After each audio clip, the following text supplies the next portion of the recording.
Chapter 4. God Consciousness versus Sense Consciousness. Pupil. That if our truly fine desires are the desires of God Himself, trying to manifest in and through us as individuals, in some particular way, why are there so many misfits in life? Why are there so few people who are really doing, just what they would like to do? Why are there so very, very few living in the life they truly wish to live? Why? Surely God can fulfill His own desires. Master, unless all things are possible to God, then nothing is possible to Him. God has projected each human forth from Himself, each of us possessing an individual mind, for the sole purpose of manifesting Himself and His glory through us. Verily, the mind of man is the Son of God. The Son has been given absolute liberty. Each can always make of his life, for a time at least, whatsoever he may choose. Man already possesses everything that God had to give him. Each person can make or mar his own picture, exactly as he wishes. By nature, man is free to draw from the ever-present parent mind anything and all things that he requires to fulfill his desires. If this is not true, then God's highest creation, man, is a mere nothing, an automatic something like a clock, which when once wound will run until it runs down. Man is, however, God's own idea in flesh. The intelligent life in man is man's divine Father. Man is already perfect and complete, is made of the same essence of his Father, God. There is only one reason why every mortal does not manifest and reproduce the life, love, and beauty which we see brought out in such radiance and perfection in all nature, manifested in nature to the extreme point where mechanical and automatic actions can bring them. But we as individuals have a law of being that is somewhat different in one way from that which governs the other creatures, that are the world we call nature. For us that are human, the only perfect reproduction of life, love, power, and beauty that we can ever know must come from liberty.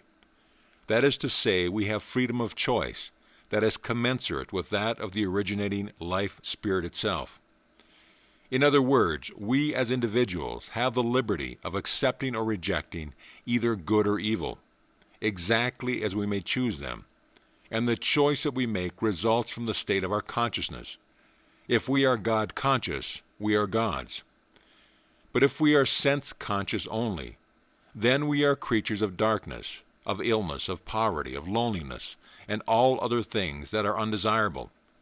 Choose ye well, therefore, whom ye will serve, God-consciousness or sense-consciousness, which? Pupil, you have given us a powerful and illuminating dose here. Already we have a whole lesson. But I still do not see why God's highest creation, man, should ever reject any of the good things of life. Master, if man really understands the law of his own being, he never should reject the good things. But there are few who fully understand this law, which is a wide open door to absolute freedom. Most people believe that the law of their being, purposely spelled without capital letters, is a law of limitation rather than a law of absolute liberty. Man does not expect to find the starting point of the creative process reproduced in himself, so he looks to the mechanical side of things for the basis of his reasoning about life. Consequently, his reasoning leads him to the conclusion that life is limited because he has assumed limitations as his premise, and so logically he cannot escape from limitation in his conclusion. Here in this wonderful quotation from Troward, you have the whole story of limitation. Here Troward shows most clearly that all is a matter of consciousness. And so the tragedy results because man in his dense ignorance ridicules the idea of transcending the law of limitation, forgetting completely, if indeed he ever learned it, that the law can include all the lower laws so fully as to completely swallow them. Pupil, from what you say, it would seem that man's only reason for knowing limitation of any kind is his own lack of understanding. Is man to blame because he does not know? Master, no man is to blame for what he does not know. but surely all persons will suffer because of not using what they do know. And they shall keep right on suffering until, like small children, they learn from experience.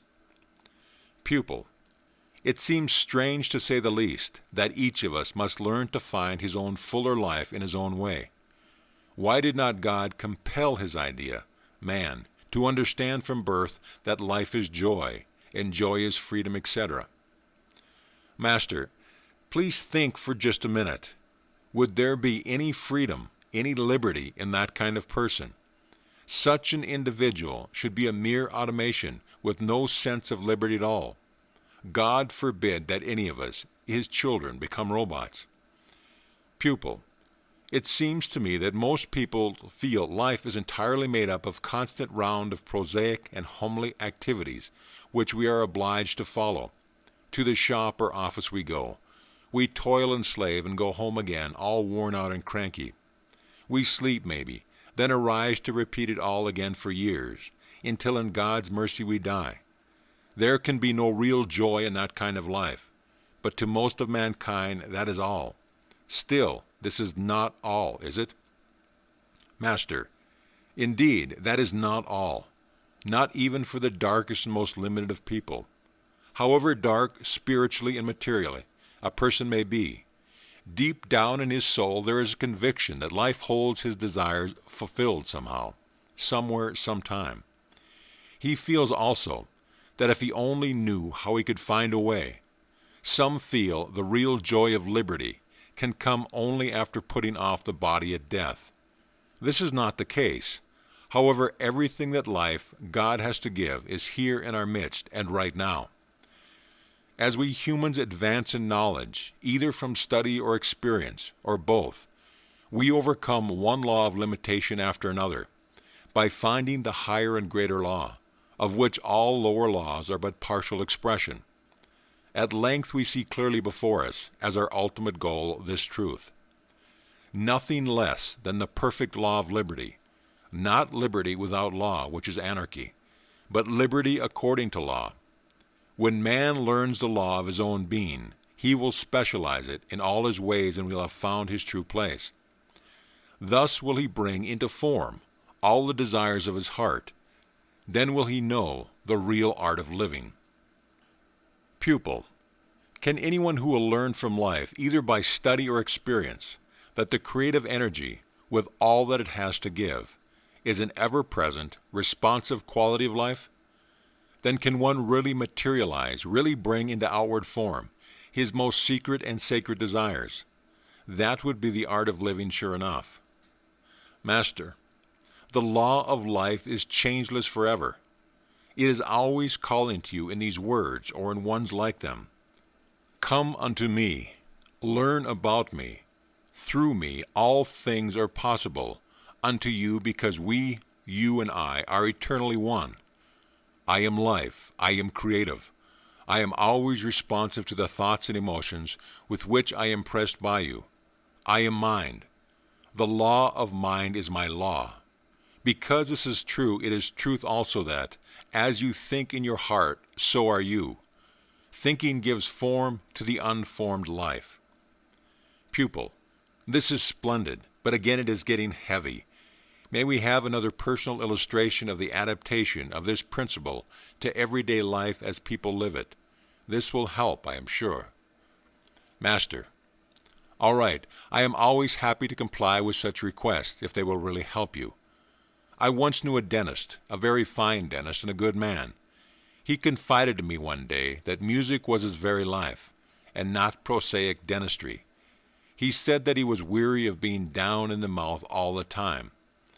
So I asked him, "You feel that you are not in your right place?" "I know that I am not," he replied. "Just why aren't you in your right groove?" I queried. "Because music will not yield me enough money to keep my family in anything like moderate comfort. I feel that marriage and a family are among life's deepest joys and greatest blessings. But music is like politics. One has to have lots of pull to get into the few places that will really pay for a good violinist." "Are you sure of that?" I asked. "Yes, quite." "Well, Mr. Dentist," I said, "I know a God who is all-intelligent, all-powerful, ever present, ever responsive, and forever creative. He is also the greatest of master artists, the real maestro. He lives forever deep within your soul. If you will try going into him there, if you will establish harmony there, and will know and understand the beauty which your music must express there, and if you will be content only with perfection there and in your music, I know that you can and will reap all the reward that anyone can wish for in music, just as in any other profession, art or business. Your words cause my hopes to soar, he said, but how can one like me, one who knows very little about God, contact him? Go within yourself. Go through or beneath the confusing, bewildering, disheartening past experience. Live wholly in and enjoy only the harmonious side of your nature, which is wise, beautiful, and most powerful in all ways. Then practice, practice, practice putting that inner beauty and harmony into vibration through the strings of your violin. But I am too old to take this up now. Not at all. Loving music as you do, you have kept up with your practice, have you not? Then do try what I have told you. Try it with faith and love in your heart. Hold them there with a determination and pride which simply will not surrender. The dentist continued to find excuses, many of them, like so many people do, tragically enough. He did not have time, nor did he feel like it after long, hard days at the office. He should have to go some time to his family, must have some recreation, etc., but I did not hear him. I kept right on singing glowing word notes for him, tempting him to try hard, inspiring him with courage. When he stopped finding excuses and seemed really interested, he asked for the exact method to use. I told him the following steps. First, he must thoroughly make up his mind that his love for music, his deep passion for the expression of harmony was no accident. He must know that it is nothing less than God himself persistently, relentlessly urging for expression through him. He should go carefully over and recite to himself the Lord's Prayer, quietly, but with much love and feeling, not less than twice every day, each night upon retiring and each morning when he first awakens. He should faithfully visualize himself playing, joyfully, harmoniously, enthusiastically playing to large and most appreciative audiences, receiving really handsome checks for his concerts. 4. After his periods of visualizing, he should faithfully use some affirmation that appealed to him, that would strengthen his faith when it sagged, that would feed his high resolve, which would fan his burning urge to a holy flame. 5. He should practice his music, striving always with all of his heart and soul to do much better with each rendition than he'd ever done before. Within less than 1 year, the dentist became the musician. He was making more than his potboiler concerts than he ever made at dentistry. Within another half year, he began a national concert tour. Within a few months, yielded him enough to go to Europe for additional study for 2 years, and to have his family with him over there. Since that time, he has done nothing professionally but play his violin. He has not, of course, accumulated a really great fortune, but he and his loved ones have all the good things of life that they wish. And this, combined with an abiding sense of happiness, constitutes true wealth for any person. Pupil, does this same plan apply to everyone and the same steps? Master, the same principles apply to all. The exact plan and the steps that lead to its fulfillment will vary a little, of course, with each specific case. But no matter what your big desire may be, your Father's dearest wish for you is the absolute fulfillment of that desire by you in partnership with Him. He always longs to give you any and all good things. His whole purpose in having created you was that He might express Himself through you. This is exactly why He created individuals, and this is why He does live in and through them. If we would have any of His gifts as our own, we need only to lift up our fallen consciousness to His holy belief, and then work in sheer joy and expectation towards the lovely vision we have in view. End of chapter.